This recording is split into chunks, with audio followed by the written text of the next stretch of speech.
Under the shimmering night sky of a bustling city, the streets were alive with people reveling in the vibrant nightlife.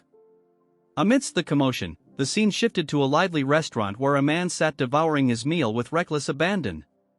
Onlookers began to murmur uneasily, debating whether to intervene. Some speculated he might collapse from overeating, puzzled by the tears streaming down his face as he indulged in the feast. His sheer size and appetite drew comparisons to a festive holiday dinner, leaving the crowd both amazed and bewildered. Among the crowd, a man whispered that this might be some people's first time seeing the individual, though he was quite well known in Henan. Another man chuckled, asking if it was because of the man's appearance. The first man cautioned against judging by looks alone, adding that the others still had much to learn. He explained that while the newcomer might not be local, he surely must have heard of this man, an extraordinary figure renowned for achieving the impossible, uniting all the merchant unions in Henan. The second man, visibly surprised, listened as the first revealed the man's name, Warren of the Sky Ocean Merchant Union, the grand merchant responsible for such an unprecedented feat. Nearby, a woman's voice cut through the murmurs, urging Warren to stop. She pointed out that while most people eat 3 meals a day, he was consuming 3 days' worth of food in one sitting. Frustrated, she tried to pull him from his chair, but her efforts were futile, as he was like an immovable mountain. Some in the crowd marveled at the notion that he was once considered handsome in his youth. The woman, whose name was Yanhwa, warned him that his gluttony would harm him. Tears continued to roll down Warren's cheeks as he responded, his voice heavy with sorrow, that if he stopped eating, the memories of a dreadful day would return to haunt him. Her expression softened, hurt but understanding, as she let go and asked if he truly intended to live the rest of his life like this. Later that night, in the solitude of a carriage ride home, Warren removed his ornate jewelry, his reflection somber. He admitted aloud that all his wealth and riches felt hollow, unable to heal the wound within him. His excessive indulgence in luxury and gluttony was merely a mask for the pain of losing loved ones, a pain that only people could mend. Yet, the nightmares of that fateful day continued to plague him. Beside him, Yanhwa's concern was evident. Warren sighed, reflecting on how many years had passed since he made the Sky Ocean Merchant Union his home. Yet, Yanhwa still called him young master instead of head merchant. Her gaze was warm as she replied that no matter how much time passed, he would always be the young master of the Tianzhong clan in her eyes. Looking at her closely, Warren noticed the faint wrinkles beginning to form on her face. A wave of realization washed over him as he recalled how, even after he left the clan and married into another family, Yanhwa had followed him, remaining steadfast by his side. Yanhwa was more than just a servant to Warren, she was like family to him, and without her, he believed he wouldn't be alive. As he touched the scar on his forehead, Warren confessed that everything fell apart the day the Tianzhong clan met its end. A picture of his family appeared in his mind, and he admitted he had once despised them, especially his father, whom he had hated more than anyone else. Years ago, Warren, in his bitterness, had a statue of himself made and told a young Yanhwa to guide his father to the statue if he ever came looking for him. Despite being the eldest son of a prosperous martial arts clan, Warren had completely turned his back on his family. His resentment ran so deep that he didn't resist when he was essentially sold off in an arranged marriage to the Sky Ocean Merchant Union. Years later, tragedy struck as the Tianzhong clan was attacked by a sect. Watching his clan consumed by flames, Warren realized, too late, that he loved his father deeply despite his earlier hatred. After all, he was still his father. Overcome with grief, Warren grabbed the statue and began headbutting it repeatedly, screaming in anguish. Yanhwa rushed over, begging him to stop before he hurt himself. Warren eventually collapsed to his knees, and Yanhwa comforted him as they both spent the rest of the night watching the clan burn to the ground.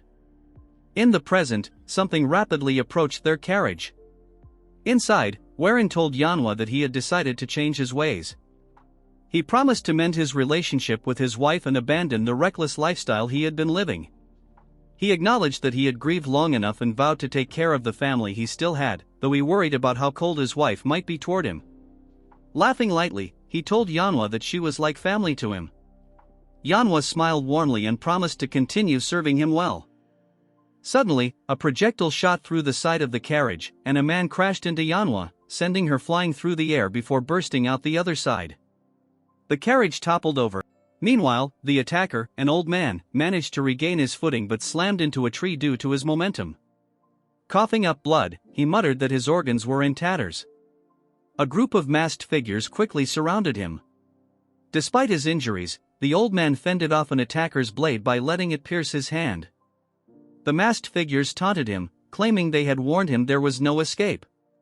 The old man spat blood and accused them of betrayal, revealing himself to be the demonic master. Taking advantage of his weakened state, the attackers stabbed him in the stomach, mocking him for his pathetic downfall and blaming his demise on the blood demon castle. Gritting his teeth, the demonic master unleashed a red aura, scattering or disintegrating several of his attackers. Back near the overturned carriage, Warren, lying on the ground and bleeding heavily, raised his head. His blurred vision spotted something moving in the distance. Yanhwa lay lifeless nearby, and Warren, overcome with grief, screamed into the night, his sorrow echoing through the air. Meanwhile, the demonic master staggered forward, leaving a bloody trail behind him. Collapsing to his knees, he muttered that he needed a new body before his heart gave out. Preparing to use the spirit possession technique, he felt blood pouring from his mouth and admitted to himself that this might be the end of his journey. Just then, Warren appeared before him, full of rage, accusing the old man of causing the loss of his family member by dragging them into his battle. He demanded to know why the fight had to happen there. The demonic master didn't respond, and Warren, seething, grabbed him by the collar, yelling for him to at least acknowledge the life lost. The old man mumbled something unintelligible as Warren shook him. Before Warren could act further, the demonic master quickly infused his aura into his fingertips and struck several pressure points on Warren's body, causing him to go stiff and collapse to the ground. Confused, Warren struggled to move, but his body wouldn't respond. As he fought to lift his hand, the demonic master gasped, chiding Warren for treating an injured old man so roughly. Warren, still paralyzed, muttered that he knew the old man was a martial artist but couldn't believe this was how things would end for him. The demonic master sat beside him, admitting that since this was his final chance to use the spirit possession technique, he had hoped to claim a young and talented body to extend his life. But with his moments dwindling, he had no choice but to take what he could. Even if it's the body of a pig, he muttered, I'll make the most of it. He began the ritual, channeling 160 years of martial essence and true ki into his left hand, which he placed on Warren's stomach. Simultaneously, he directed his soul and spirit into his right hand, pressing it against Warren's forehead. The two energies had to be sent in perfect harmony to succeed. After a tense moment, the aura surrounding them faded, and the old man's body went limp. Warren sat up abruptly, pushing the corpse away. Looking down at his hand, he clenched it experimentally before an eerie smile spread across his face. The possession technique had worked. But as soon as he felt victorious, a splitting headache racked his body. The demonic master's voice echoed in his mind, explaining that Warren should already be suppressed by his true ki and spiritual power. The scene shifted to show the demonic master's soul floating behind Warren's body, frustrated as he realized Warren was refusing to yield. I will survive, Warren shouted in defiance. I must avenge my clan. The old man, surprised by Warren's unrelenting willpower, scoffed, claiming it was futile. With an ominous smirk, he began to absorb Warren's soul, inhaling its essence. Warren's spirit started to deteriorate, his consciousness fading as the demonic master gained control. Suddenly, one of the masked attackers appeared behind Warren's body, immediately recognizing that the demonic master had already succeeded in transferring into his new vessel. Countless demonic humans of the three demonic heavens called him their master for a reason, but his reputation ends there as the assassin lunges at him with a sword. The old man mutters, "This is bad," realizing his spirit possession technique is on the verge of completion. The blade pierces through his throat, causing him to cough up blood as a red aura glows around him, followed by an explosion. Meanwhile, Warren's voice echoes, complaining that his head feels like it's splitting apart. The scene shifts, and Warren awakens in an unfamiliar apothecary. Sitting up groggily, he wonders where he is, complaining about the dryness in his throat. Spotting a bowl of medicine nearby, he takes a sip, only to grimace and exclaim, "This tastes awful." Suddenly, he notices his slim hands and screams in panic, dropping the bowl, which shatters on the floor. Stunned, he stares at his hands, horrified by their frail appearance, and mutters, "What the hell is wrong with my hands?" A young girl rushes into the room, alarmed by the noise. Calling his name, she asks if he's okay and mentions hearing something break. To his shock, it's Manhwa, looking much younger. He grabs her, frantically asking how she has become young again. Manhwa, confused, asks if he had a bad dream. Warren tries to convince himself that this must be a dream, but then he feels a sharp pain in his foot. Looking down, he realizes he has stepped on a shard of glass, and the sensation is too real for a dream. His expression turns to confusion as he tries to make sense of the situation. Suddenly, an idea strikes him. Without a word, he gets up and heads outside, ignoring Manhwa's protests that he shouldn't be moving around with his injured foot. Warren stops in front of a statue and stares at it in disbelief. "Why is this here?" he mutters, his voice shaking. He remembers destroying it after that fateful day and can't fathom its presence now. His hands tremble as he reaches out to touch the statue. Overwhelmed with emotion, he calls out to Manhwa, who sees him trembling and crying. Concerned, she asks when he had the statue placed there. She then explains that it's only been around for 5 days. Hearing this, Warren's expression shifts, and he says with determination, "There's still time." Manhwa watches in confusion as Warren grips the statue tightly and, with an anguished cry, slams his head into it. The statue cracks on impact, and with one final blow, it shatters completely, reduced to rubble by Warren's sheer will and strength. He stands there, blood dripping from his forehead, breathing heavily as the weight of his emotions consumes him. Manhwa screams, calling out to Warren in a panic, asking if he's okay, but Warren doesn't respond. Instead, he stands amidst the shattered remains of his statue, the realization dawning on him that this is no dream. Somehow, he has been sent back to the past. He looks at the pieces of the broken statue, his mind racing, and quickly understands he's 3 years before the day his clan falls. For him, this is more than enough time.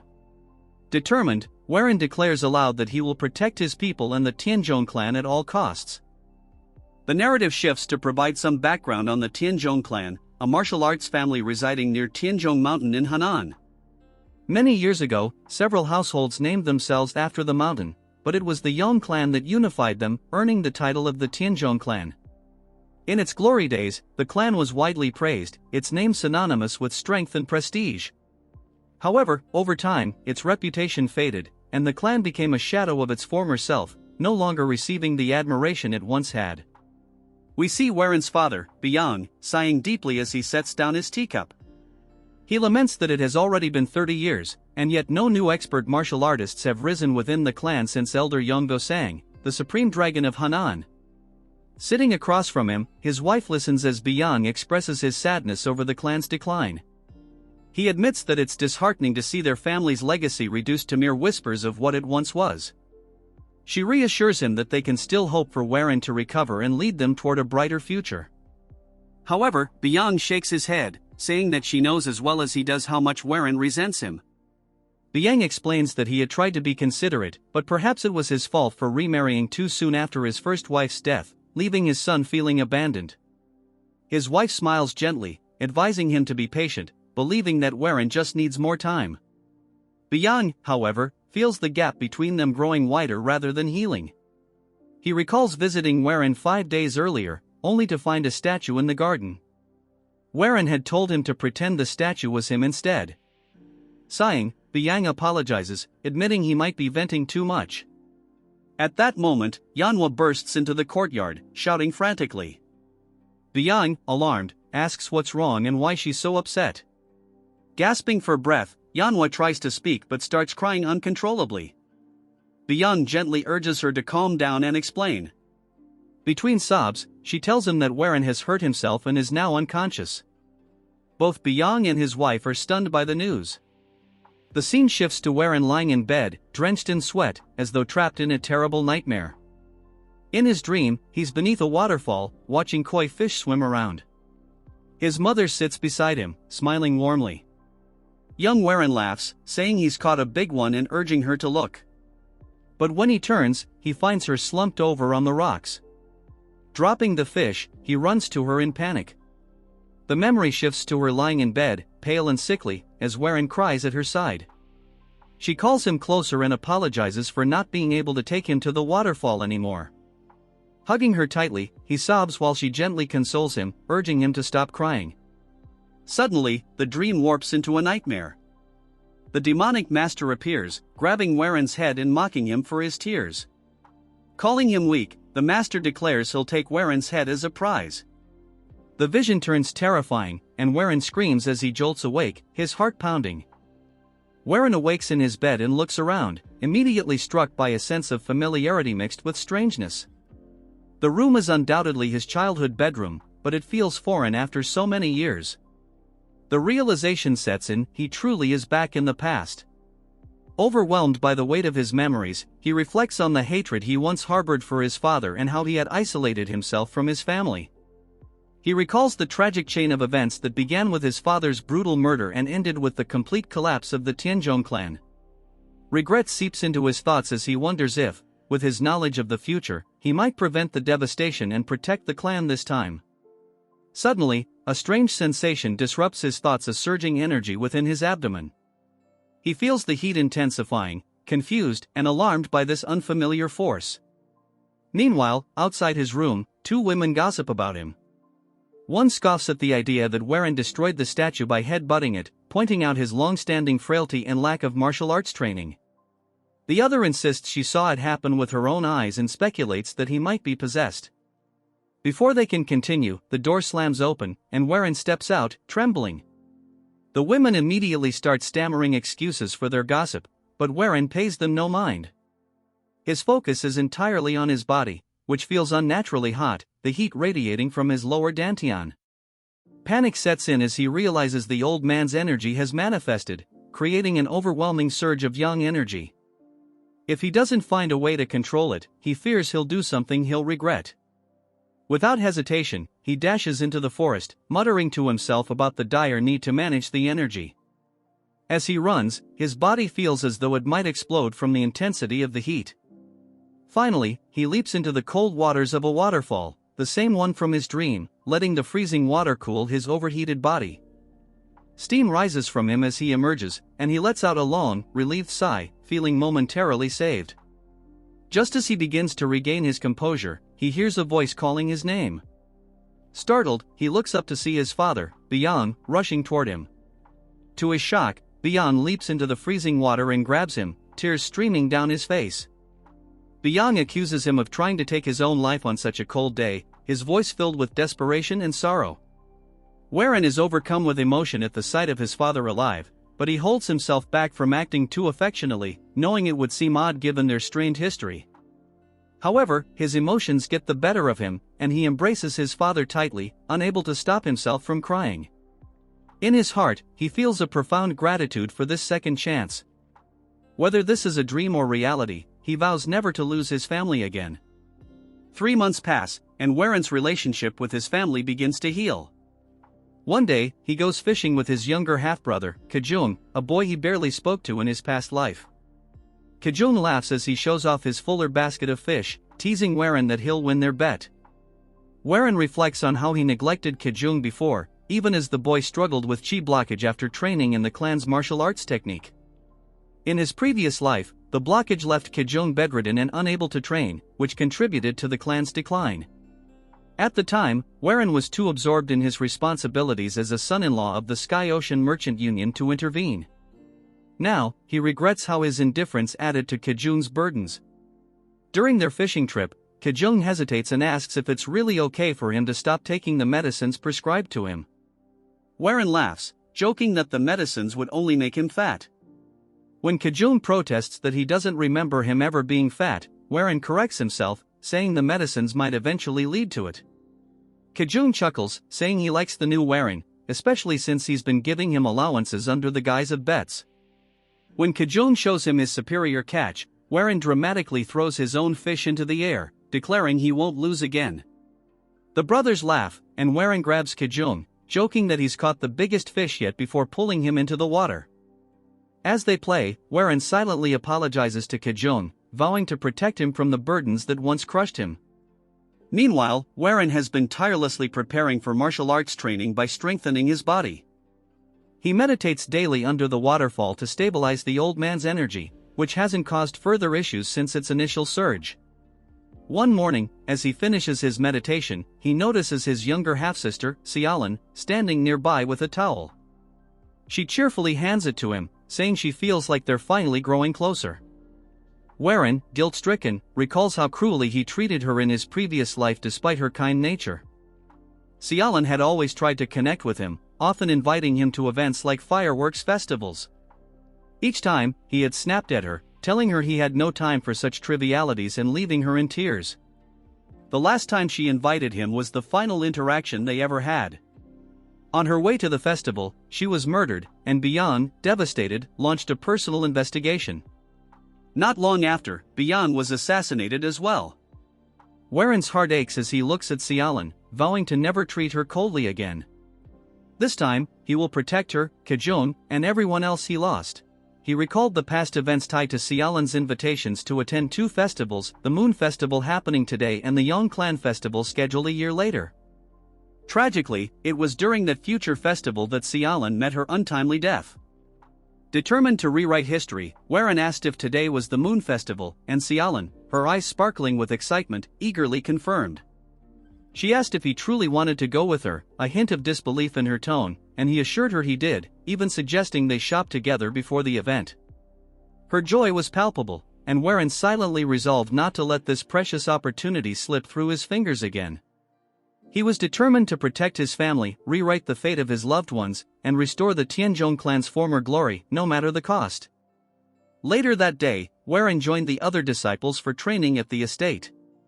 This was a stark contrast to his former self, who had spent his days confined indoors, swallowing bitter medicines and immersing himself in books, refusing to engage with the outside world. Reflecting on how drastically his life had shifted, he acknowledged that the ominous energy from the old man's spirit, which once terrified him, now served as an unyielding force driving him forward. While he still didn't fully understand the nature of the energy, it compelled him to test his limits and push his body beyond its former fragility. As Warren practiced, his father, Beyond, noticed him and called out. Watching his son with a mix of awe and emotion, Beyond tearfully remarked how much Warren had changed, proudly acknowledging his growth. Embarrassed by the public display, Warren tried to dismiss it, reminding his father that the other disciples were watching. Laughing, Beyond waved off his concerns and suggested they take his training to the next level. He offered to arrange for a formal martial arts instructor to teach Warren, who, to Beyond's surprise, revealed he already had someone in mind. Before they could delve deeper, Sialan entered the scene, running up to Warren and throwing her arms around him.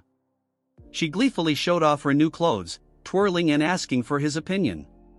Her cheerful energy lit up the courtyard as she declared that her brother had picked out the outfit, and she thought it was beautiful. Beyond sighed but admitted she looked lovely, and Sialan laughed, expressing her love for him. Watching the interaction, Warren reflected that having a strong body alone wouldn't be enough, he needed the skills and strength to truly protect his loved ones. Determined to grow stronger, Warren sought out Byeong, the dragon flower sword, renowned for her exceptional martial prowess. In the courtyard, he found her practicing with an unmatched grace, her movements fluid and precise, as if dancing with the wind. Her reputation was not widely known, but Warren, with his knowledge of the future, understood the true extent of her strength. Gathering his courage, he approached her, bowing deeply and asking to become her disciple. Surprised by the request, Byeong remarked on the rumors of his recovery, admitting he seemed different, but she doubted that anyone could change so quickly. She flatly refused, explaining that her focus was on uncovering why the Tianzhong clan's secret arts had stagnated. Her rejection stung, but Warren refused to give up. As she turned to leave, Warren, driven by desperation, dropped to his knees, shocking Byeong. She questioned his actions, finding it absurd that the eldest son of the Tianzhong clan would kneel over what she considered an insignificant matter. However, Warren's voice, filled with conviction, told a different story. He passionately declared that her contributions to the clan were far from insignificant. Drawing from his knowledge of the future, he recounted her pivotal role in the battle against the D sect, where she earned the title Dragon Blood Flower for her bravery. Though the title was not flattering, she had given everything to rebuild the clan, only to meet a mysterious and tragic end. Warren vowed to prevent her death and the downfall of the clan, his voice trembling with emotion. Intrigued by his words and apparent sincerity, Byeong decided to give him a chance, though she imposed a daunting condition: he must land a single hit on her in a sparring match.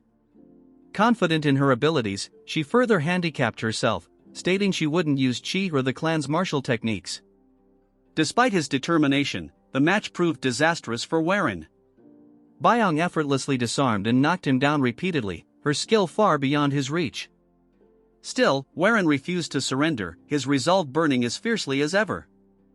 Even as he collapsed to the ground, battered and seemingly unconscious, his hand never let go of his sword. This stubborn tenacity earned Byung's respect.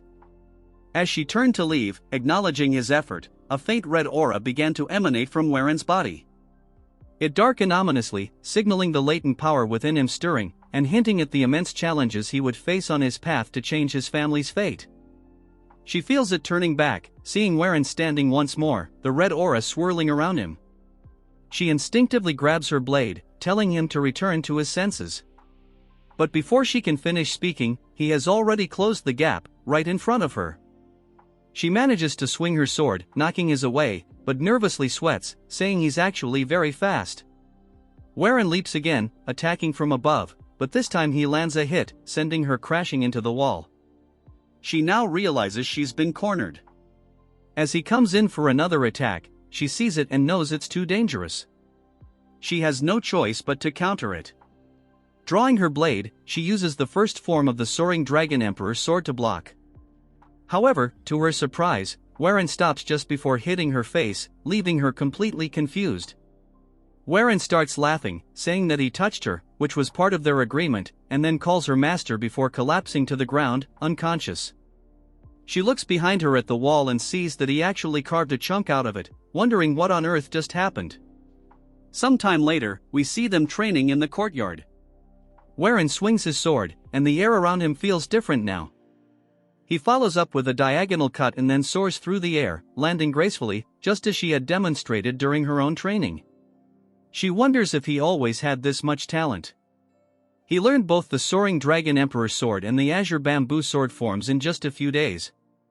She remarks that he didn't seem to have any martial talent before and asks if he's really that exhausted. He laughs and says he hasn't awakened to the full potential yet, but he can use the two sword styles without trouble. Considering how little he is trained, it's pretty impressive. He laughs again, saying she praises him too much. Still, she seems to be suspicious, constantly recalling the ominous red aura.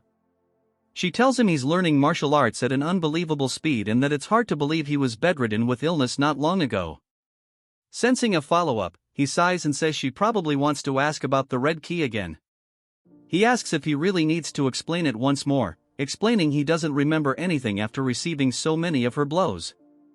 Showing her a bump on his head, he says only she would treat the eldest son of the clan this way. She decides to drop the subject, saying since he doesn't want to talk about it, she won't press further. However, as a member of the Tianzhong clan, she feels responsible for him and will watch over every moment of his life. He tells her that sounds a bit scary. That night, while Warren is in his room, he feels something strange. After practicing the sword techniques he learned, he realizes that the Tianzhong clan's martial arts are incomplete. This is inevitable, as the clan's art originally came from a demonic sect. The founder of the Tianzhong clan was a wandering martial artist seeking justice in Henan. He learned two demonic arts from the hidden saint cult, which was neither an orthodox nor a demonic sect. Despite learning these arts, the founder reinvented them over time to form the two sword techniques used today. While their power was reduced, it was still enough to make him the greatest swordsman in Henan. But since the martial arts came from a demonic origin, they were incomplete when combined with orthodox cultivation methods. Reaching the peak of these techniques was impossible, and the founder kept the origins of the arts a secret. After many years, this truth finally surfaced, leading to the downfall of the clan. Clenching his fists in anger, Warren declares that things will be different now. He has a way to complete the martial art, something only he can do because he has seen the future. Later, Warren talks to his father and stepmother, telling them that he plans to visit the clan. Byung asks what business he has there, and Warren explains that he recovered his health by learning martial arts and believes it would be good to visit them, especially since they have an arranged marriage. Byung comments that time flies and that the marriage was arranged before Warren was even born.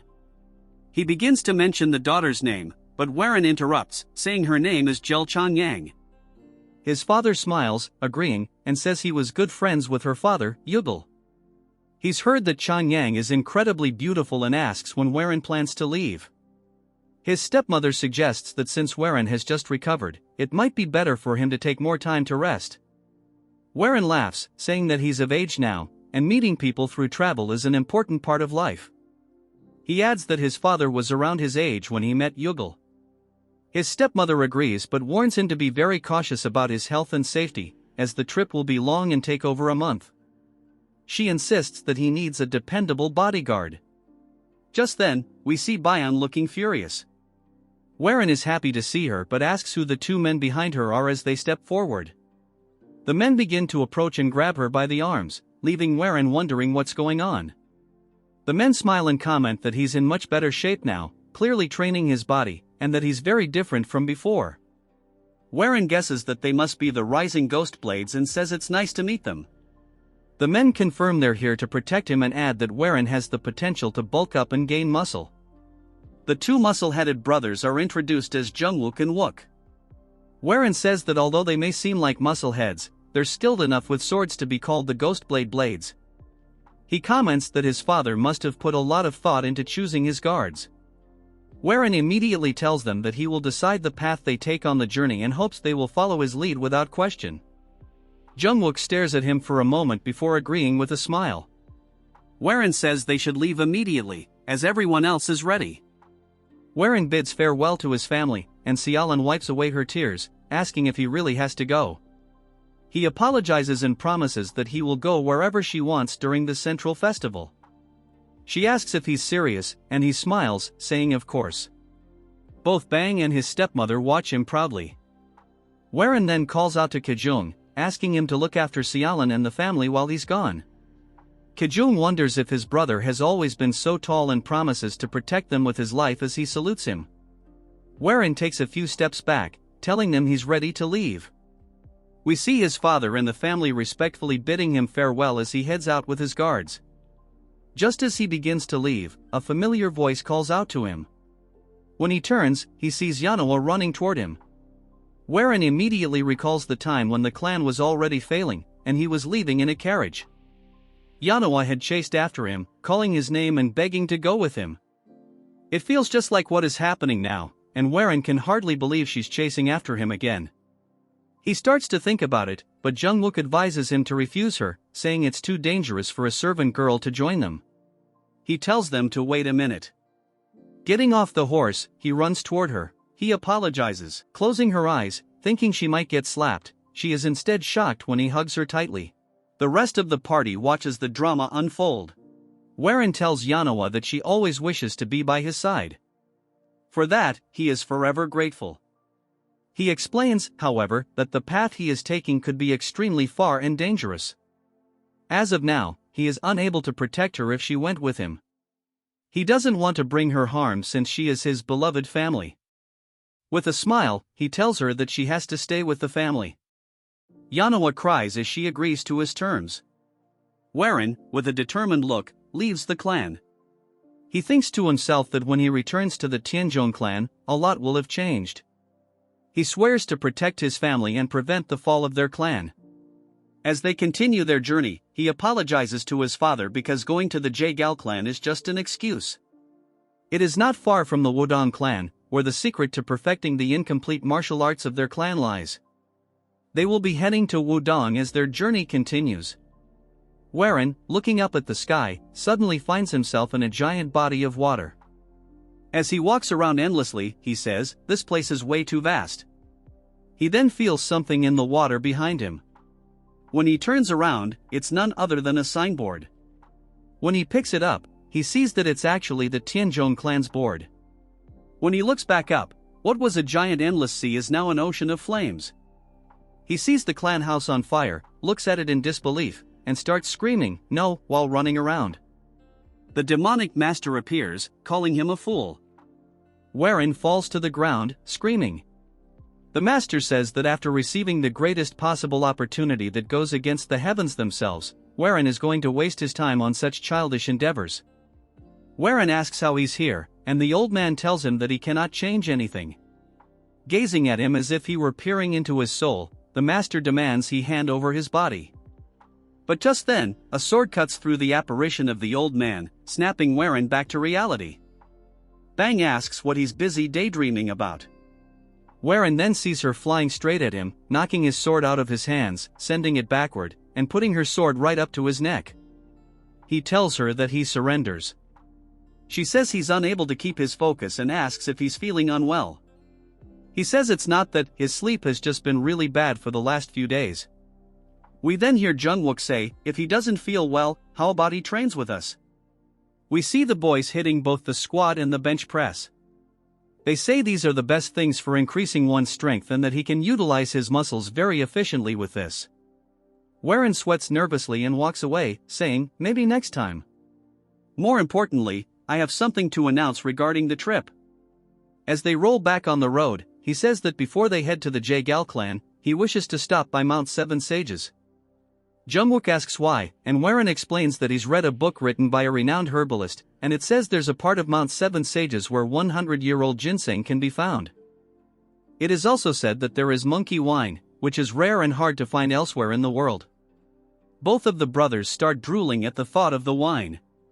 Warren says he heard that they love alcohol so much that people call them the two rising drunken ghosts. They immediately agree with him and support his decision. However, Byung shouts at them, warning that Mount Seven Sages is near the demonic sect, and their presence could cause trouble with the orthodox sect. Warren asks how people will know they're from the Tianzhong clan. If they get caught, they can just say they're from another clan. She says that would be disrespectful because it concerns the pride of the clan.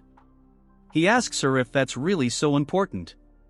If they were to encounter a great evil and someone asks where he's from, he won't hesitate to say he's from a demonic sect, as survival matters more than pride. Jungwook asks why they should fear the demonic sect in the first place. He tells Byung that he agrees with Warren, and she asks if they're serious or just interested in the monkey wine. It turns out Jungwook has already become excited, like a monkey, at the thought of the wine. Warren then says that he wants to bring something back for his parents, as he's caused them so much trouble up until now. Byung believes his acting and says that if he really wants to go, they can. He thanks everyone and suggests they make proper preparations. At a nearby inn, he smiles and says that, of course, he lied about the monkey wine. There isn't any on the mountain. Instead, there's something much more valuable, the demonic poison stoneflower. This flower grows from a rare and dangerous crystal created by centuries of poisonous insects gathering in a certain tomb when it's their time to die. The poison from these insects forms a puddle that hardens into a crystal. Occasionally, a seed falls onto the crystal, sprouting into a flower filled with poison and demonic energy. This is the demonic poison stoneflower, and it should be found on Mount Seven Sages. However, as soon as they arrive at the inn, Warren overhears people talking about how many demonic sects are gathering near the mountain, all hoping to find the demonic poison stoneflower. He wonders how the whole world knows about it. Byung then starts sipping her tea and explains that there are many powerful demonic masters at the mountain, which doesn't sound like a good situation to be in. Warren agrees, acknowledging that there will definitely be a fight over the flower, but he doesn't need to get involved. His goal is to defeat Gochiok, the heir to the Serpent Dragon sect, who will be the last one standing and claim the flower. Gochiok has reached the peak level from being a first-rate in just half a year, and the flower will be a perfect ingredient for his martial arts. Since the Tianzhong clan's techniques are based on demonic arts, the flower will be useful for him as well. Warren finishes his drink in one gulp and slams the glass down on the table. He says nothing has changed, and they will still be heading to Mount Seven Sages. Byung stands up in disbelief and asks if he didn't hear the talk about the demonic sect.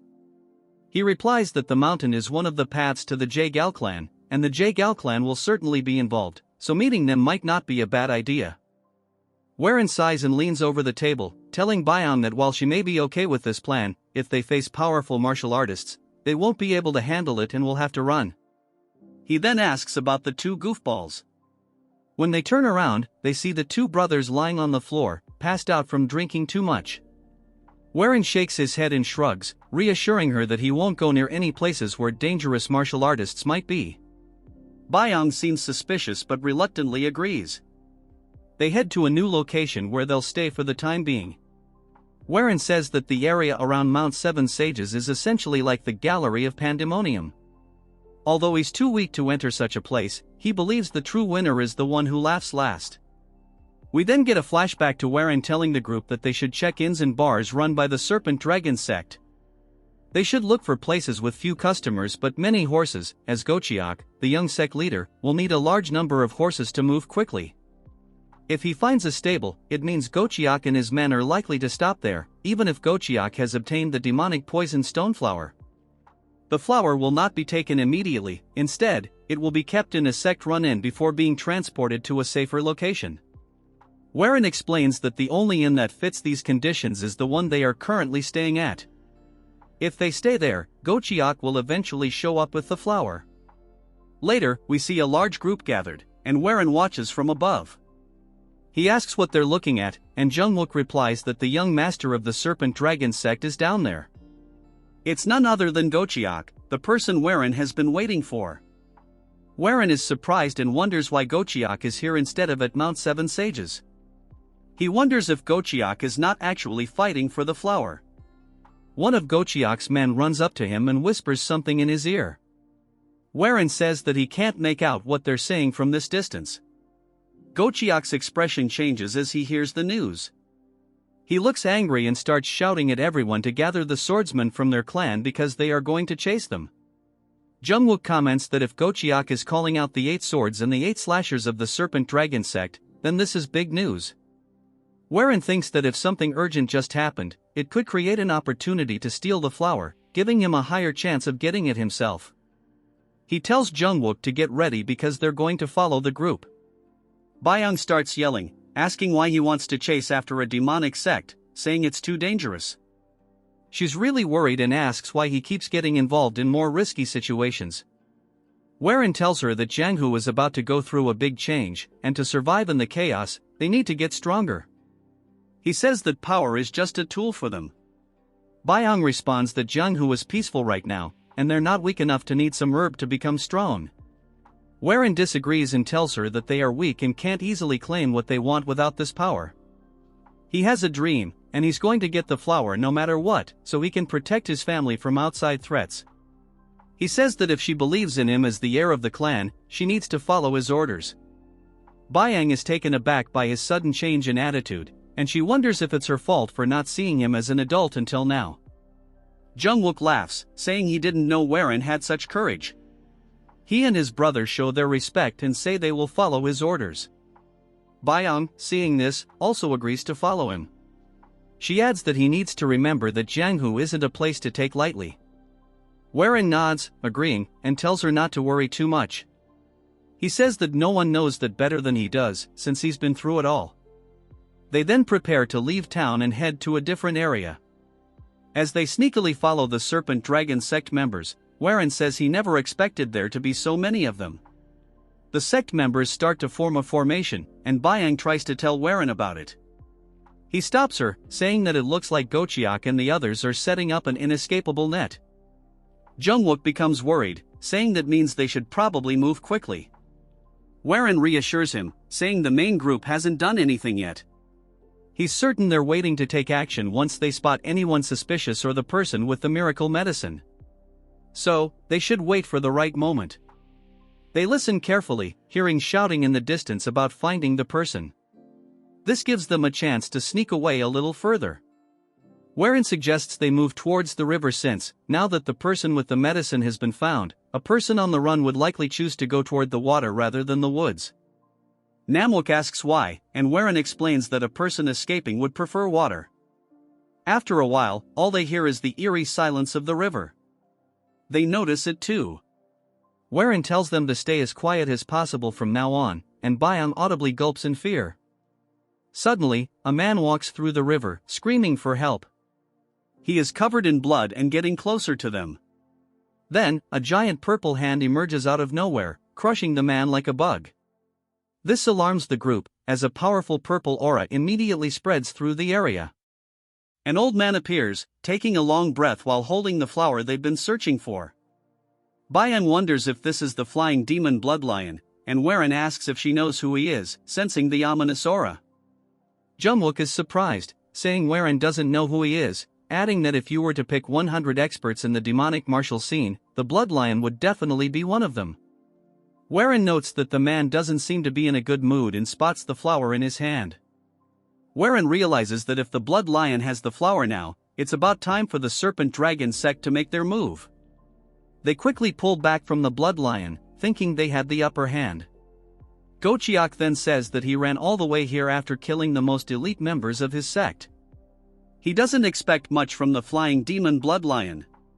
The Blood Lion laughs, saying he didn't expect weaklings to try to corner him. If it weren't for the Tang clan, he would have torn them all apart. Gochiak reaches into his robe and asks the Blood Lion if he recognizes this. He pulls out a strange box, and the Blood Lion immediately recognizes it as the Thousand Needle Dart. He asks how Gochiak has it.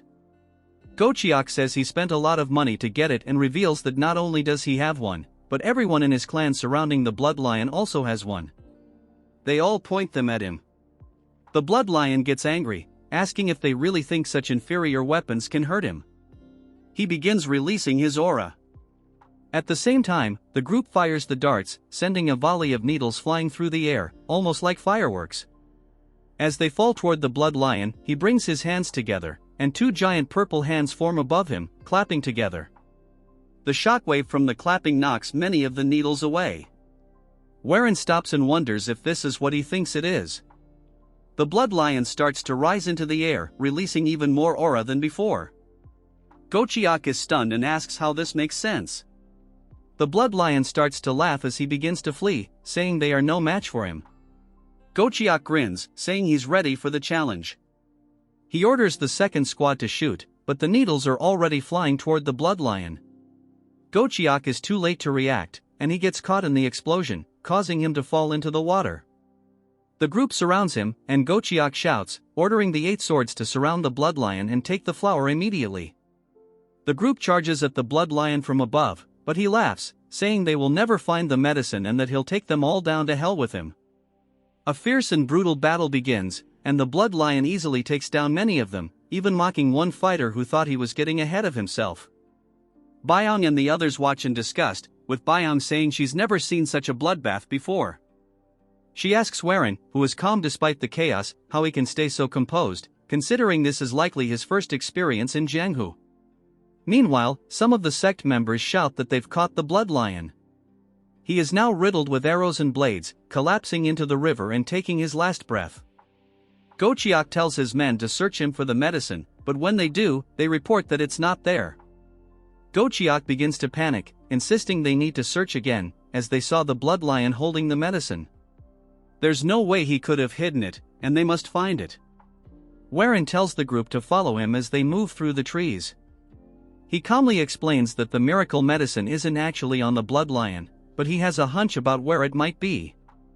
Byang asks if he's sure, since they clearly saw the Blood Lion holding it.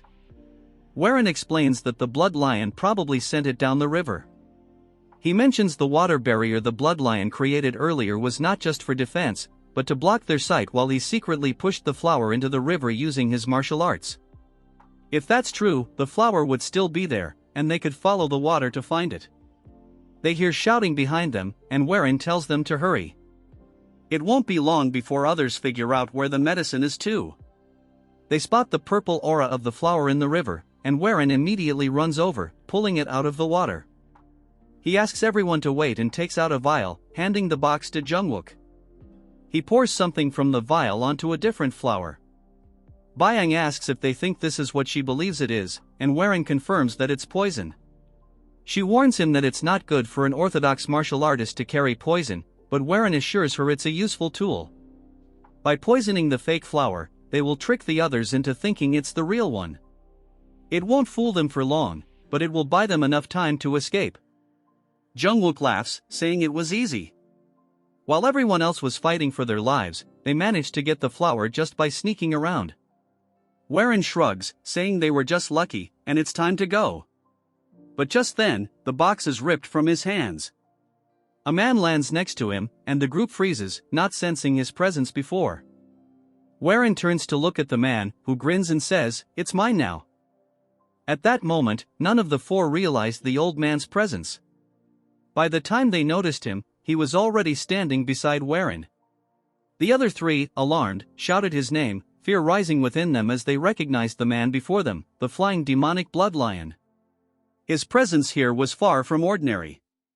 Before Hen could react, the old man struck him with a powerful punch to the stomach. The blow sent Hen flying backward into the forest, leaving a deep crack in the ground as he landed. The remaining three were frozen in fear, silently calling Hen's name, deeply worried for him. The old man's entire body radiated a purple aura.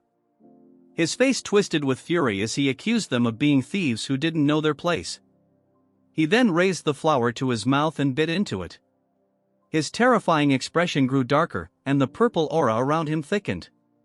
He declared that he had planned to take his time absorbing the flower's power, but since they had forced him to act, he would tear apart every human present and replenish his chi with their blood. The storm-like energy surged violently, spreading outward as the aura enveloped him entirely, seemingly absorbing the flower's power. Byong stood frozen, her body stiff, her trembling hand gripping her sword as she faced the old man's overwhelming power. In her mind, she realized this was the first time she was fighting someone so much stronger. Fear filled her eyes as gruesome memories of the old man's past massacres replayed in her mind. Her body felt like it was sinking into darkness, and her instincts screamed that she was truly going to die this time. Fortunately, the voice of the young men beside her pulled her back to reality. One of them remarked that he had never thought before acting, which was how he had earned the title of Ghostblade. The two men stepped forward, trying to shield Byong despite her desperate attempts to stop them. Unable to speak with certainty, they introduced themselves as the two rising Ghostblades, Jungwook and Namwook. Smiling, they declared that as warriors of the Tianzhong clan, they would protect the young leader and defeat the flying demonic blood lion. Byong, overwhelmed with worry, urgently warned them that the old man was too powerful and that they would die if they fought him. However, the young man cut her off, saying, "Do what needs to be done, Dragonflower Sword." He then turned with a faint smile, reminding her that the old man had just consumed poison. Byong's eyes widened in surprise as she remembered that the young clan leader had replaced the flower with a poison one. Jungwook added that not only was the old man severely wounded, but he had also used his life energy as true ki and poisoned himself. If they could stall him, they might have a chance. Jungwook and Namwook sprang into action, splitting into two directions to attack the old man. They told Byong they would launch the first assault, and in the next instant, both charged at the old man from opposite sides. The old man's eyes turned completely white, and blood vessels bulged across his face as he sneered. "I must applaud you for not running." His aura-covered arm blocked both swords directly, and when they made contact, the swords shattered into pieces. His arm then elongated, aiming to strike both men. Caught off guard, the two could do nothing but brace for the attack. In that critical moment, a golden light erupted like a shield, intercepting the old man's strike. It was Byong, wielding a technique called Soaring Dragon Emperor Sword, followed by Heavenly Lightning Ascension. The lightning surrounded her blade and pierced through the old man's left arm. Despite her attack, fear remained on Byong's face. The old man roared in anger, his attention now entirely focused on her. Just as he prepared to retaliate, he suddenly felt something amiss within his body. Abruptly halting his assault, he retreated. At this point, the two men had managed to create a safe distance, but the old man suddenly coughed up blood, glancing at the crimson smear on his palm. He realized that he had been poisoned internally. He wondered if that old woman from the Tang clan had managed to poison him, but quickly dismissed the thought, reasoning that the Tang clan's poison would have already dissolved his organs. The old man shifted his gaze toward Byong's group and concluded that this poison could only be their doing. Fury surged through him as he clenched his teeth and roared in anger, realizing he had been outsmarted. He declared that he would crush their bones into dust. The old man erupted in a violent coughing fit due to the poison coursing through his veins. Meanwhile, Byong and her two companions remained alert. She recalled Ghostblade's words and thought to herself that the old man was nearing his limit. If they could stall him a little longer, they might actually be able to defeat him. However, the old man's sudden maniacal laughter stunned her. He clutched his face, laughing like a lunatic, only to abruptly stop. His expression twisted with rage as he growled in a chilling tone, questioning if he would really meet his end, not at the hands of the Tang clan's old woman or the weaklings of the Serpent Dragon sect, but by the hands of these nameless nobodies. His eyes burned with hatred as he refused to accept this fate. Then, a terrifying realization hit him. The one he had sent flying earlier must have the demonic poison stoneflower. His aura grew even more threatening as his body radiated uncontrollable fury. He declared that if Hen had it, he would take it, even if Hen had already consumed it. He would tear open his stomach and drink its contents. The old man surged forward with a burst of power. Before Byung's group could react, he appeared in front of them, striking Namlook with such force that he was sent flying. Seeing an opening, Byung launched a counterattack, slashing at the old man. To her shock, his body transformed into a strange, unrecognizable form, making her attack useless. The old man then turned his attention to Jungwook, delivering a crushing blow to his face and sending him sprawling. With only Byung left standing, the old man's eyes burned with demonic intensity as he reached for her face. His speed was so overwhelming that she couldn't dodge. Just as his hand was about to grasp her, a blade of sword energy sliced through the air from the distant forest, severing the old man's arm and saving Byung. It was Warren, arriving at an unimaginable speed. His eyes glowed with instability, his demeanor hinting at a loss of control. Earlier, when Warren had been sent flying into the forest by the old man, he had suffered serious injuries. His body was cracked and bleeding, and he had coughed up blood while lying there. He thought grimly to himself, realizing that the flying demonic blood lion had used his life essence as true key to chase him. Warren knew he had to stand and move, but his body refused to obey. Memories of his promises to his companions flashed in his mind as he stared at the sky. He blamed himself for acting as though he knew everything, only to face such bitter failure. Suddenly, Warren noticed something strange. As he touched the blood on his forehead, he realized that the blood on his body seemed to be alive. A sinister energy emanated from the blood, forming a twisted humanoid shape that seemed to beckon Warren to surrender his body. Gradually, Warren became aware of the mystery inside him. Inside my body is the energy of that old man I saw before he regressed, he realized. He remembered using that power during his fight with Instructor. If he used it again, he could defeat the flying demonic blood lion. The energy continued to tempt him, slowly seeping into his body through his mouth. He could feel it trying to control him. If I close my eyes, this terrifying power will take over, he thought. Warren struggled internally, gritting his teeth to prevent the energy from fully invading him. He opened his eyes wide and questioned whether he truly needed power he couldn't control. Determined, he fought against the invading force. I must hold on. I won't let this evil energy take over my body, he vowed. As the aura continued to push against him, Warren shouted at it to be silent. He gathered all his strength and declared, "This body is mine. I am its master, not you. You're just a ghost from the past." Warren promised to protect those he cared about with his own strength. In that instant, the red energy vanished completely, and he regained full control over his body. Without wasting any more time, he focused on his legs and propelled himself toward the battlefield, where his companions were still struggling against the terrifying old man. Just in time, Warren appeared and used the red energy to sever the old man's arm. The old man's arm was cut off, and blood poured out uncontrollably. His face showed shock, unable to understand what had just happened. He quickly retreated, crying out in pain. The old man glared at Warren with hatred, but a second later, his eyes widened in shock. Surrounding Warren was a terrifying red energy that caught him off guard. He realized that this was the power of a demonic master. Stunned, the old man demanded to know how Warren possessed such energy. At that moment, the poison flared up again, causing the old man to clutch his mouth and cough up blood. Byung also turned to look at Warren, recognizing the energy from her previous fight with him. Meanwhile, Jungwook and Namwook returned, both wounded.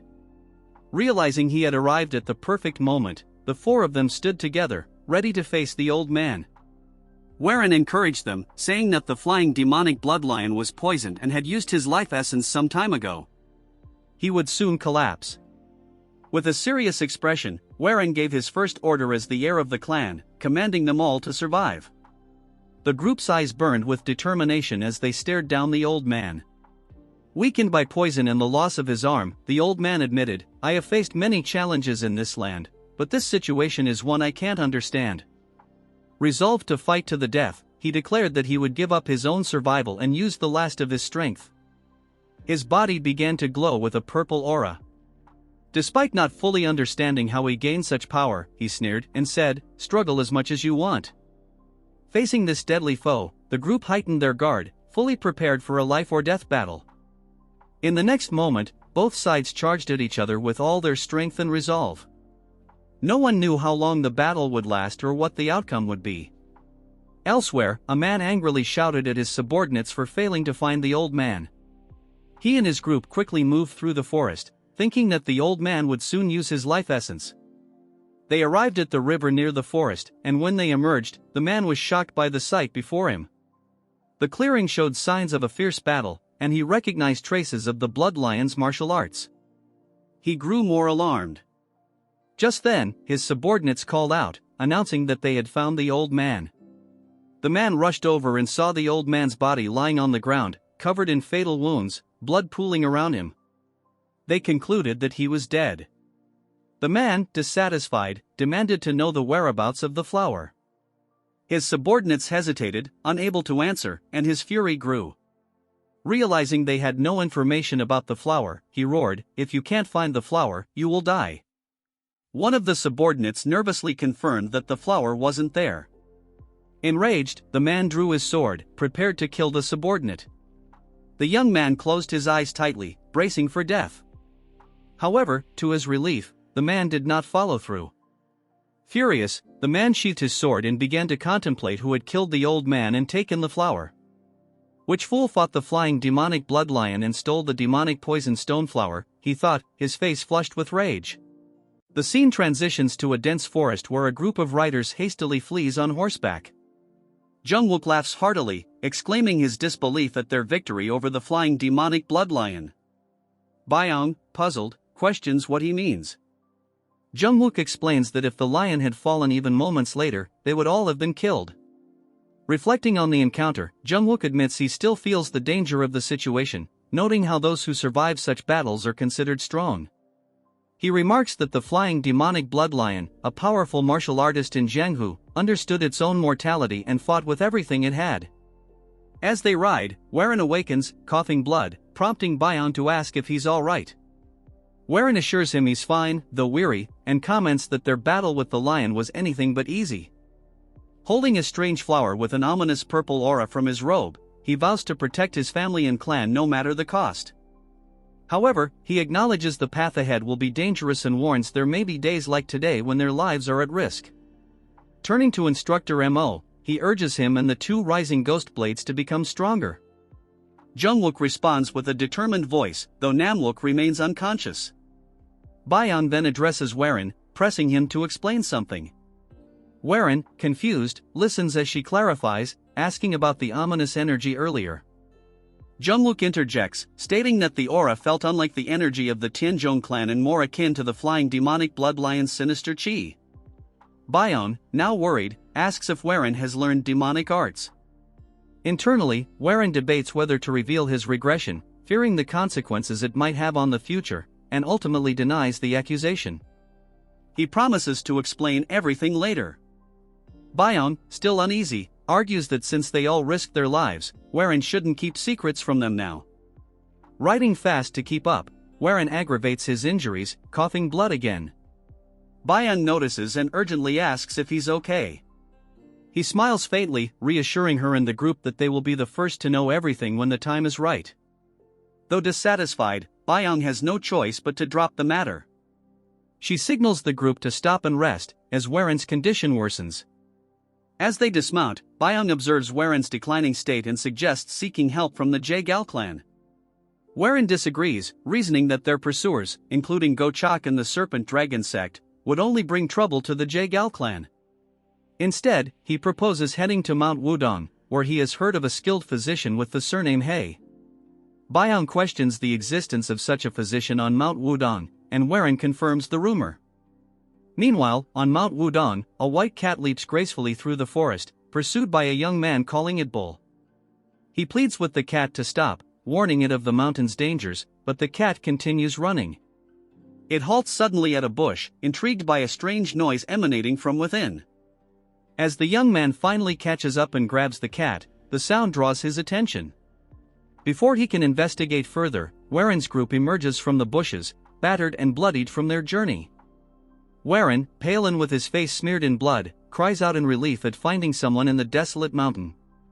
The sight of his ghastly appearance terrifies the young man and the cat, leaving them trembling as a piercing scream echoes through the forest. Later, in a small straw house deep in the woods, Warren lies unconscious, receiving treatment. When he awakens suddenly, startled by a nightmare of the flying demonic blood lion, he finds his body intact and realizes he has been treated. Relieved, he concludes that they have indeed found the healer they sought. The boy Warren had encountered earlier in the mountains opened the door, noticing that Warren had regained consciousness. The boy explained that Warren had been seriously injured, so he brought him to their clinic, a small establishment run by his grandfather and himself. As Warren tried to rise from the bed, the boy urged him to remain still and take his medicine first. Curious, Warren asked if the boy's grandfather was named Hei Dukgong. The boy confirmed this, surprising Warren, who realized that this boy was Ha Kielryung. In turn, Kielryung was startled that Warren knew his name. Warren thought to himself that he had finally found the reason for his journey to Mount Wudong, even using the Jaegal clan as an excuse. This child was the key to completing the Tianzhong clan's unstable martial arts. More importantly, he was destined to become the future strongest man under the heavens, the one supreme Kielryung. Warren recalled how, before his regression, a battle of unprecedented scale had erupted over a martial arts tome. The conflict involved not only the unorthodox and demon clans but also the 5 great clans. The tome introduced a revolutionary concept, the coexistence of good and evil within a human. When balanced, this duality could produce power far beyond ordinary limits. This philosophy, left behind by Zhang Sanfeng, the progenitor of the Wudong sect, was detailed in the Yin-Yang Depth Heaven tome. In his past life, Kielryung's family had stumbled upon this tome by chance while foraging for medicinal herbs, which allowed Kielryung to ascend as the strongest man under the heavens. Warren knew that obtaining this tome could help fulfill his family's dreams. As Warren pondered, he watched Kielryung diligently prepare medicine. A fly landed on the boy's cheek, and with lightning-fast reflexes, he caught it in his hand. This casual display of speed surprised Warren, revealing that Kielryung had also been trained in martial arts. However, the boy merely smiled modestly, mentioning that his grandfather had taught him. Despite Kielryung's young age, his skill left Warren astonished. At that moment, an elderly man with white hair and a kind smile entered the room, recognizing that Warren had awoken. This was Hei Dukgong, Kielryung's grandfather. After some time, Warren, nearly fully recovered, stepped into the yard, where his companions had also recuperated. Together, Warren and his 3 subordinates bowed deeply to Dukgong in gratitude. Introducing himself as Warren of the Hanan Tianzhong clan, he sincerely thanked the healer for his aid. Dukgong waved off the thanks, insisting it was his duty. However, he then asked why someone from the Hanan Tianzhong clan was in this region. This question momentarily froze the group. Thinking quickly, Warren replied with a smile that he had come to gather ginseng. Dukgong raised an eyebrow, commenting that while they had some medicinal herbs, ginseng was rare and difficult to find. He inquired further, asking why they needed ginseng. Facing Dukgong's probing gaze, Warren appeared briefly flustered but quickly adopted a sorrowful expression. Tears welling in his eyes, he fabricated a dramatic story. He explained that his mother had fallen gravely ill and that his parents, who had cared for him despite his frail health as a child, were the reason he could leave the clan and explore the world. His voice grew more emotional as he claimed he had received a message about his mother's condition and learned that ginseng could save her. As he spoke, he began crying louder, wiping away tears of supposed filial affection. Byung, standing behind him, marveled at his acting, though she couldn't help but recall how healthy Warren's mother had been when they left. She silently wondered why their young clan leader would resort to such an elaborate lie. To their astonishment, Dukgong was deeply moved by Warren's performance. Overcome with emotion, he praised Warren as a model of filial piety and declared that he was touched by the young man's devotion to his parents. With tears streaming down his own face, Dukgong rushed off, announcing that they must find wild ginseng immediately. Warren, satisfied with his success, smiled as his three companions stood frozen in disbelief at the scene they had just witnessed. The scene shifted to the mountains, where Byong, drenched in sweat and breathing heavily, was astonished to realize that Warren's search for ginseng was serious. She turned to look at him and saw him desperately scouring the area. Noticing Byong slowing down, Warren reminded her firmly to keep searching and not just stand idly. His gaze was resolute as he mentioned needing to find the yin-yang depth but quickly corrected himself, substituting it with ginseng for his mother. Seeing the determination on his face, the three subordinates resumed their search with equal diligence. By the time the sun began to set behind the mountains, Dukgong, exhausted from a full day of searching, announced they would have to stop for the day. The group, weary and covered in dirt and plants, returned to Dukgong's house. Wiping his sweat, Warren thought to himself that knowing the future didn't guarantee achieving everything easily. Feeling the weight of his task, he lamented how difficult it was proving to be.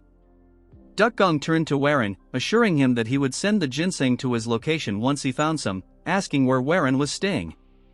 Remembering that Warren mentioned being from the Tianzhong clan of Henan, Dukgong inquired if he should send it there. Warren clasped his hands, thanked Dukgong, and agreed, then gazed toward the setting sun. Suddenly, he apologized, expressing his desire to stay a few more days to continue searching for ginseng and asking if he could remain at the house. Later, inside the straw house, Warren meditated, his body surrounded by a menacing red and black aura. He thought about searching the places Dukgong frequented, confident he would find clues related to the tone there. What a relief it was, he mused, knowing the right leads. Without them, he wasn't sure how long it would take. He paused his practice and stepped outside, coincidentally meeting Dukgong. Bowing in greeting, the two sat together in front of the house. Dukgong asked if Warren wanted to hike with him, but Warren politely declined, stating he would continue searching on his own. Dukgong smiled lightly, saying he could do as he wished, and the atmosphere turned quiet. Breaking the silence, Warren asked about Kyeolryung's whereabouts. At that moment, Kyeolryung appeared holding a white cat, but his expression was filled with fear. Alarmed, Dukgong asked if something had happened, wondering if he had encountered a tiger. Kyeolryung explained that he had been out hunting with Baekseal when some people tried to capture the cat, forcing him to flee. Dukgong, visibly worried, remarked that if martial artists climbing Mount Wodong had targeted Baekseal, it must mean they had realized the cat was a mystic animal. Suddenly, a group of people appeared, shouting that they had found their target. A girl in the group, around Kyeolryung's age, commented on how fast he had run. Addressing Kyeolryung, she asked if he owned the cat and suggested he sell it to her. Kyeolryung firmly refused, declaring that Baekseal was not for sale. Annoyed, the girl demanded an explanation and offered a handsome sum in exchange. Despite her insistence, Kyeolryung resolutely rejected the offer, his voice loud enough to draw the attention of Warren's subordinates, who watched the scene curiously. The two groups faced off as Kyeolryung shielded Baekseal behind him. Dukgong stepped forward, apologizing and explaining that Baekseal was like family and not something they could sell. The girl, speaking loftily, warned Dukgong that others would have taken the cat by force and told him to count himself lucky it was her making the offer. She urged him to hand over the cat. Watching her haughty behavior, Warren thought she was arrogant but also reminiscent of his former self. Stepping forward in front of Dukgong, he politely spoke, stating that it was wrong to demand something after it had been clearly refused. However, one of the girl's subordinates, wielding a sword, blocked Warren's path and arrogantly ordered him to step back, asking if he even knew who they were. Maintaining a calm expression, Warren inquired about their identity. The large man introduced himself as a member of the Jaegal clan, revealing that the girl was the youngest daughter of the clan head. Realizing this, Warren was surprised to deduce that she must be Jaegal Yohee, the younger sister of his fiancée, Jaegal Changyang. Warren figures out why a mere bodyguard was acting so bold. Instead of fighting, he greets them with respect, telling them that it's an honor to meet the lady of the Jaegal clan. This ugly one-chapter character wants some screen time, so he starts beefing with our chat, asking him where he is from. All of a sudden Jungwook barges into the scene, telling him that for a mere guard he is being too bold, since he is Noah. He bumps into his head, about to reveal their status. Warren tells him to stop and just says that they are visitors of Mount Wudong. As they come face to face, this little turd says that she does not wish to talk to someone that is not willing to reveal their affiliation. She moves on to Kyeolryung, telling him that he has two options. Getting close to him, she tells him that he can either take the money and hand over the cat, or she will take it from him by force. As she approaches the cat, our Chad calls him over, telling him that he will distract them for the time being, so he should just throw the cat in the air. Kyeolryung closes his eyes. Our Chad intrudes, telling her that there is a third option. Hearing this, she gets angry, which is clearly visible in her eyes. While she was distracted, he throws Bakesel on the air, telling it to run away. The cat is clearly shocked, seeing just what is happening. Following the orders, he instantly runs away. The girl gets pissed, cursing our Chad. In response, our Chad explains the third option, that if the cat runs away, all she has to do is catch it. If she does this, Kyeolryung will not be able to complain. As for her, she is having a hard time controlling her anger. She orders her minions to go capture the cat. Immediately they chase after him without wasting a second. Warren points in Kyeolryung, telling him that their plan has succeeded. In the evening, all these turds return, telling the mini turd that they have lost it. She barks, telling them that the warriors of her clan couldn't even catch a single cat. They tells her that by no means is it a normal cat, but undoubtedly a mystic animal. She tells them that she will go to the Wudong sect, so they will capture it and bring it back. Byung tells Warren that if she is the youngest daughter of the Jaegal clan, then she must be Jaegal Yohee. Because of her behavior, she is called the Jaegal witch, but oh, don't care, all I want is Byung and our Chad mingling together. However, one thing that stands out is that she is someone who has surpassed the other geniuses in her clan to become a vice division leader. So Warren suggests that it would be better for them to hide their identities for the time being, since they don't know how she will react. And there is something they still need to find on Mount Wudong. They are getting close to each other. Guess the author is feeding my delusional mind. Warren notices that Kyeolryung is very sad, so he approaches him and asks him if he is worried because of Bakesel. Top cheer him up. Our Chad tells him not to worry since our kitty is very fast. Looking from far, our waifu looks at the interaction and thinks that our Chad has really changed. At night, in return for helping him, Old Man brewed 2 huge jugs of wine that he brewed with medicinal herbs. They refuse, telling him that it's not needed, but steal the jugs, gulping the wine like starving dogs getting a juicy bone. Byung observes their behavior and leaves. As she continues her walk, something grabs her attention. Under the moonlit sky, our Chad is facing Kyeolryung. Observing them, she notices that Kyeolryung has a good stance, so he must have learned martial arts. As he charges towards our Chad, he remains calm, not making any unnecessary movements. As their sticks collide, Kyeolryung loses horribly, but Byung gets shocked to see just what has happened. Although it was a quick fight, she noticed that Warren had to use the azure bamboo sword on a mere branch to defend herself. Although many say geniuses grow in incredible speeds, this is extraordinary. In the morning, Warren wakes up to see the little turd in front of him. He notices that she doesn't have the cat and proceeds to say good morning to her. With a pissed look, she tells him that she will get the cat no matter what. Our Chad, with a straight face, asks her why she is not continuing the search. She tells him that she has duties to fulfill, however she will come to catch that cat again in the future. As she leaves, our bully tells her to take care. She turns around to ask our Chad which sect he is from. Warren tells her that he is from a small sect that she would never know about. With a frustrated look, she leaves the scene, and our Chad hopes that he would not run into her at the Jaegal clan. Moving to her, she is pissed because he is lying to her till the end. She is not dumb, because there is no way a small sect could have that much chi. Aside from our Chad, who has a huge chi pool, even his companion seems quite formidable. If she were to see Byung fight, she would probably die in shock. She orders her guards to investigate all of them and tell them to find out where they are from, even their family background and what martial arts they use. Hearing these words, everyone present barks, following the words of their master. At Mount Wudong, we see our Chad walking around the forest. He roams around until he finds a pond. Walking across, he reaches the top of Mount Wudong. Watching across, he sees the entire area. Thinking about it, he thinks that the sun sets and another day will pass. He thinks that he cannot stay at this place forever, and at this point he has given up. He meets his peers and tells them to listen to him carefully. He tells them that they will leave completely as soon as the preparations are complete. The turds think their muscles have been stiff for long. As for our waifu with Grace, she says that she will pack her things. As they go inside, our Chad sees them. From behind, someone is approaching him fast.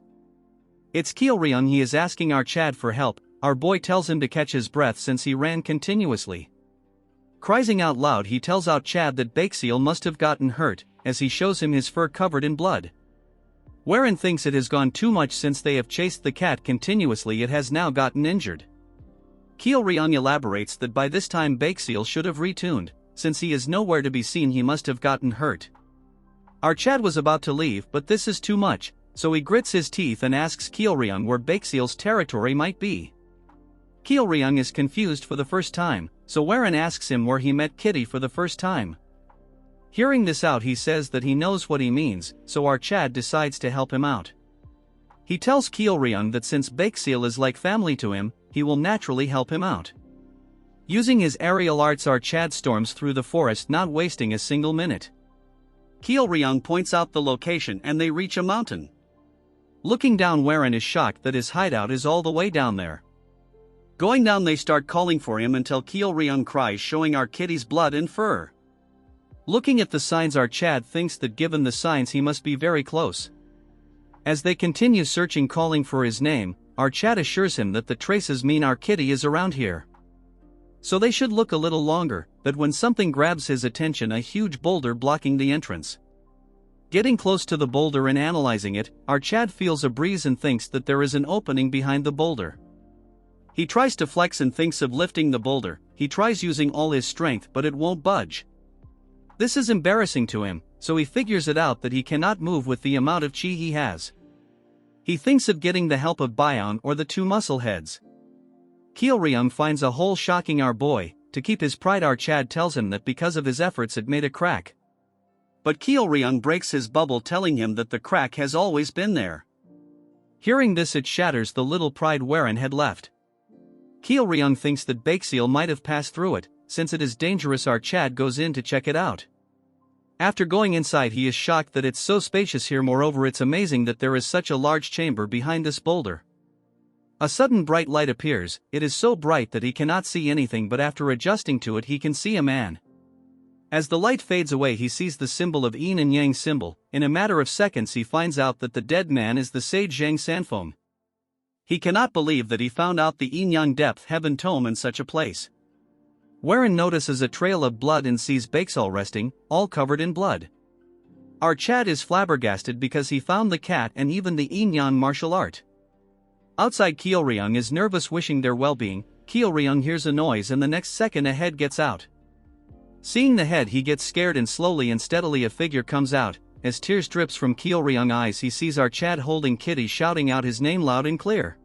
This chapter is still not available on internet, so enjoy and drop a comment. Wherein hands Baekseal to Kyeolryung. Seeing his condition, he starts crying because he has no strength left. As he continues to cry, our Chad remains silent, turning around. He looks at the martial manual he discovered inside the cave. Now we move on to what happened inside the cave. After he discovered Baekseal, he grits his teeth in anger looking at his condition. He laughs at the situation and then moves on to Kitty, scolding him because Kyeolryung is very worried about him. After taking a close look, he is relieved that it's not a serious injury, so it can easily be treated. Afterwards, he shifts his attention to the mediating figure. He thinks that Baekseal is probably raised by the martial master. He picks up his Kitty and tells him that he needs to get him treated first and then he can come look around this place. All of a sudden the figure starts radiating light again, the figure slowly starting to disappear. Seeing this, he rushes towards the figure to discover a martial art. Moving to the present, he looks at the martial manual, thinking to himself. He thinks it is fate that he followed Baekseal. If he didn't, he would never be able to discover this secret place. If this was in the past, he would never have the heart to help a child in dire. Closing his eyes and taking a deep breath. Thinking to himself that things have changed, expecting more things to change in the future. His sect was not destroyed and will instead become one of the strongest sect in Henan. Moreover, his family is living happily without any changes. So no matter what happens, he will make this happen. After some time, Kitty is all patched up. Kyeolryung continues to cry. His grandfather tells him that it was not a serious injury and it will heal very fast. Our Chad comes outside after delivering Kitty to its owner, just to find his raging waifu ready to beat him to a pulp. Telling him what took him so long is they have been waiting for too long. He apologizes to Byung, telling her that Baekseal was injured, so he was anxious and went out to look for him. She tells him that he should at least let them know before taking action. He tells her that they can really leave now, since he found Kitty and got what he wanted. Byung with a straight face tells him that they are fully prepared, but she wants to know what he meant by getting what he wanted. Asking him if he really found the ginseng, turning around tells her that he didn't find the ginseng but something more important than it. She is baffled because it's hard to find anything more valuable than ginseng. He gets into his acting mode, glazing himself and telling them that he has gotten the future. Everyone present gets shocked by his reply as he takes him leave to get dressed. After getting dressed, he tells Old Man that he owes him a lot and it's time to take his leave. Kyeolryung asks him if he is really going to leave, wherein tells Kyeolryung that if he ever needs help or wants to find him. He takes out a sign telling him that if takes this and goes to Hanan, he can find our Chad and he will help him out in any way possible. Hearing this, kiddo gets shy as he nods his head. Wherein turns around bidding them farewell. As he leaves, Old Man tells him that he has been nice to them, and they are just people who make a living by picking herbs. Yet not knowing who they are, our Chad still helped them. He asks him if there is a particular reason. Our Chad thinks to himself that at first it was because he wanted something, but as he spent more time with them he grew attached to Kyeolryung. Our Chad tells him one word, telling him that it's because he looks just like him. Hearing this response, the Old Man is stunned. As they see each other, if Kyeolryung tells our Chad to come and visit him soon.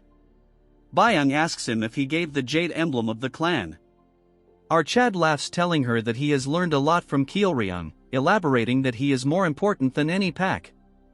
In a flashback we see a young Manhwa introducing herself to our Chad, telling him that she will be serving him from now onwards.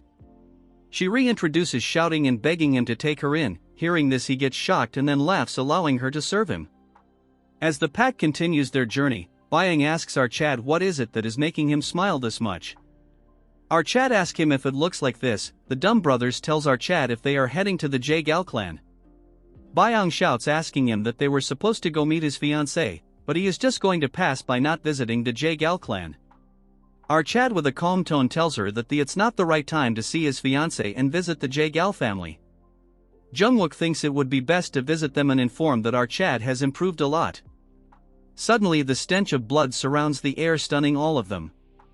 As they march forward, the party see thousands of body. They are all lying in tomato sauce. Seeing this, our Chad gets pissed. But he composes himself, telling them to not get involved in others' fights, so they straight away head home. Wherein turns his horse going the other way around, but he stops all of a sudden. Telling them that it seems like he cannot ignore the situation, because the dead body of one of them belongs to the Jaegal family. This concludes this part. Make sure to like and subscribe for another part.